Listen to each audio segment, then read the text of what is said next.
حواليك بيقولوا لك في ايه؟ انت هتحب نفسك ولا ايه؟ هو اللي جاي قد اللي راح.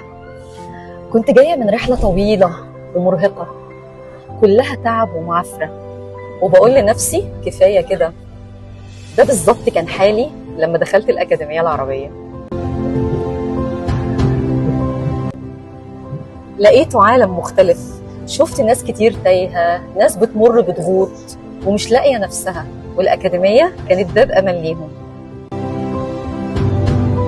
واحده واحده شفت الناس دي وهي بتتغير، وهي بتتولد من جديد، وهي بتشيل طبقات كتير من على روحها، وبيتولد منها نسخه جديده.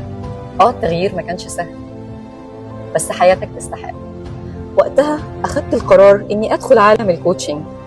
اتعلمت فيه ان اعيش نفسي الحقيقيه، اتعلمت ان العالم مش هيتغير، انت اللي محتاج تتغير، ترجع لفطرتك وتحس بقيمتك، تتقبل نفسك وتعرف دورك الحقيقي في الحياه.